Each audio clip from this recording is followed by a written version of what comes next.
21:40, seguimos aquí en Entre Líneas en vivo. Bueno, vamos a hablar de economía. Sí.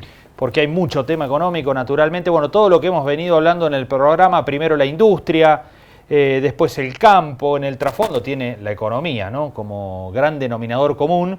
Una semana muy particular esta, con medidas del gobierno, con tensión en los mercados. Bueno, la cuestión del tipo de cambio que naturalmente está concentrando mucho la atención, la inflación que sigue adelante. Bueno, vamos a hablar de todos estos temas. Está Marcelo Capello, economista de la Fundación Mediterránea. La Fundación Mediterránea que también fue noticia en estas últimas horas a partir de un encuentro de Carlos Melconian con la vicepresidenta Cristina Fernández de Kirchner, ¿no? Bueno, lo saludamos a Marcelo, que ya está en comunicación con nosotros. Marcelo, ¿cómo va? Buenas noches. Hola, buenas noches. Un gusto charlar con ustedes. Bueno, muchas gracias por estar allí.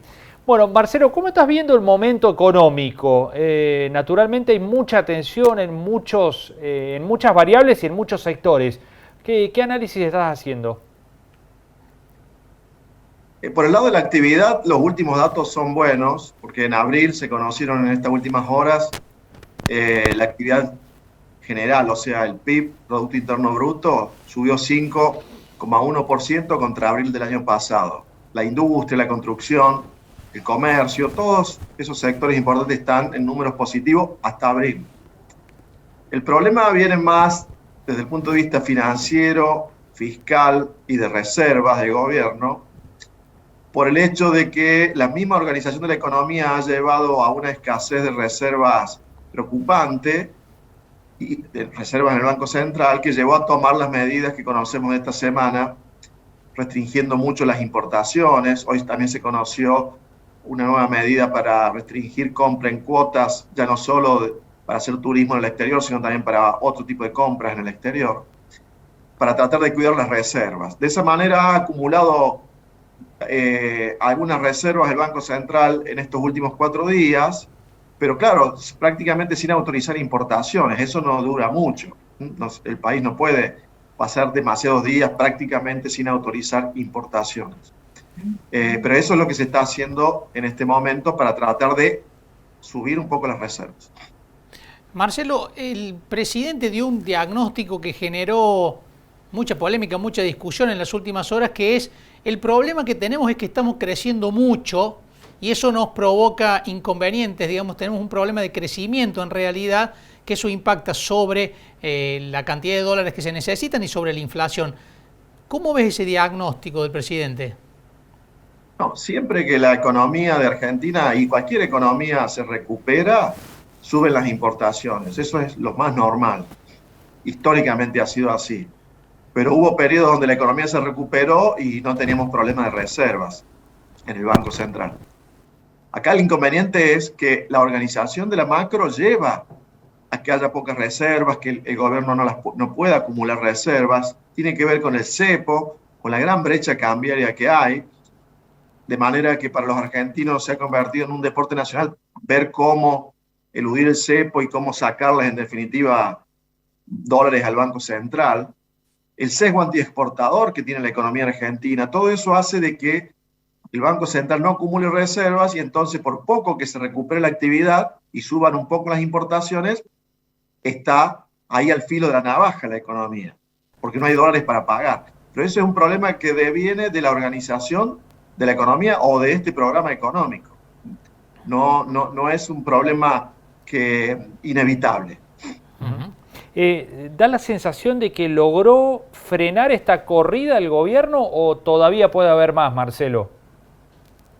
Claro, pero recién decíamos que la ha frenado, ha comprado muchos dólares en el mercado. Este mes de julio, que termina hoy, logró comprar $1.000 millones o cerca de $1.000 millones, pero en estos últimos 4 días prácticamente sin autorizar importaciones. Eso tampoco dura mucho.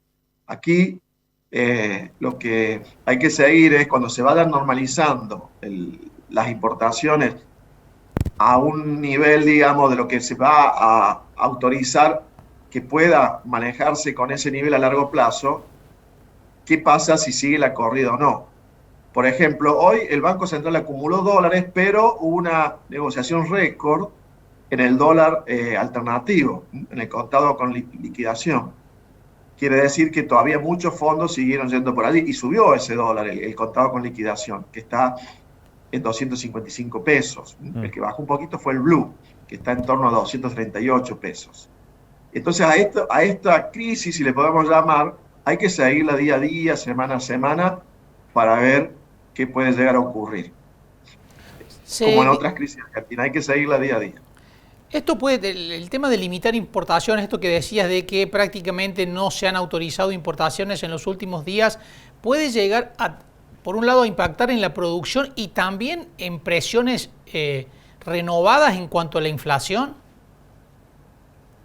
Sí, claro, porque ahora aquel importador, aquella industria que no puede importar porque no le permiten y necesita importar insumos u otro tipo de bienes, va a tener que financiarlos con dólares propios o va a tener que ir a comprar dólares al mercado alternativo y lo va a pagar, por ejemplo, 255 pesos en lugar de 125 pesos. Y por ende, cuando eso ocurra, lo van a trasladar a los precios. Ese aumento de costos lo van a trasladar a los precios, con lo cual esto trae más inflación, ¿cierto? O si la inflación iba a empezar a bajar, con esto difícilmente baje, y lo más probable es que esté en torno a 5%. Para este mes de junio se habla de que puede estar entre 5 y 5,3%. Y tengamos en cuenta que si la inflación fuera 5% de acá hasta fin de año, ya va a estar en diciembre en torno al 85%, en diciembre interanual, ¿no? Diciembre contra diciembre. Y si se le llega a agregar alguna devaluación un poco más rápida, lo que algunos le están aconsejando al gobierno que haga, como Frávega, el presidente del Banco Central, en enero del 2014, donde el dólar subió cerca del 24%, y ahí si ocurriera eso, ya habría que pensar directamente en una inflación este año, en diciembre, de 3 dígitos, si se recurre a esa alternativa. Pero sería también para cuidar las reservas, si eso ocurre. Claro. De todos modos son decisiones difíciles, Marcelo, porque cuando uno toma esas decisiones no sabe bien dónde puede terminar algunas variables, ¿no? Claro, estas son situaciones, como decía antes, al filo de la navaja.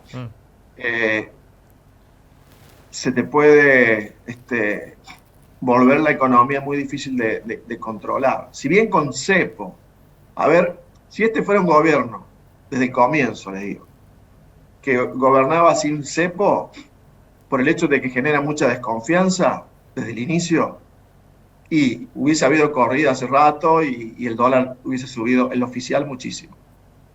Si hubiese intentado gobernar como Macri en el 2016-2017 sin cepo. Hasta el mismo Macri luego sin cepo, cuando dejaron de financiarnos desde el exterior, a partir de marzo del 2018, ni siquiera ese gobierno, que era inicialmente más creíble para los mercados, podía controlar el dólar. Entonces, con cepo han logrado evitar esa salida masiva de divisas, pero de todas maneras tampoco acumularon reservas. Y ahí volvemos al punto de inicio, que están peleando contra eso, pero es la misma política económica la que ha llevado y lleva a esa escasez de reservas. Para salir de esta situación hay que cambiar la política económica. Marcelo, ¿se terminó el embate contra la deuda en pesos o se está sosteniendo artificialmente por la intervención del central y del gobierno más que nada? Y el Banco Central compra bonos en el mercado secundario, además también le compra bonos a otros organismos públicos, de manera que esos organismos públicos, como le han vendido bonos al Banco Central, después pueden ir a comprarle más al Tesoro. De eso se trató también la estrategia de estos últimos días. Y así la ANSES y otros organismos que también compran bonos del Tesoro tienen más espalda para comprar, porque primero le vendieron al Banco Central. Pero el Banco Central acumuló varios cientos de miles de millones de pesos en bonos. Para eso emite. Y si después quiere sacar esa emisión con la ELIC, tiene que pagar tasas cada vez más altas. Entonces, esas son las variables que hay que seguir con atención, día a día, semana a semana. ¿Qué pasa con el stock de la ELIC? ¿Qué pasa con la emisión monetaria? Con los bonos del Tesoro? Porque existe un riesgo de que el mercado privado cada vez lo financie menos el gobierno, en pesos, en dólares. El sector privado no lo está financiando el gobierno. Si eso ocurre, si lo dejan de financiar o le le bajan en forma considerable el financiamiento, los privados, al gobierno, al tesoro en pesos, va a tener que emitir mucho más el Banco Central. Y ahí sí que vamos a tener un problema con la inflación. Bien. Marcelo, muchísimas gracias por estos minutos con Entre Líneas. Un gusto. Un gusto estar con ustedes. Hasta la próxima. Muchas gracias. Muy amable, gracias. Marcelo Capello, economista de la Fundación Mediterránea. Así bueno, es. El gobierno sostiene que hay que bajar el déficit, ¿no? Porque si no, bueno, la consecuencia es esta. Cómo coloca deuda, por un lado, cómo trata de conseguir financiamiento a través de la única vía que tiene hoy, que son los pesos en el mercado interno, y si no tiene los pesos de quienes se lo prestan, lo tiene que emitir. Claro. ¿No? Pero tiene que emitir para cubrir gastos que están muy por encima de los ingresos. Y el propio presidente y el propio ministro Guzmán han dicho que hay que reducir ese déficit primario, pero en los hechos, los últimos datos hablan de un crecimiento muy fuerte del déficit primario en los últimos meses. Así es.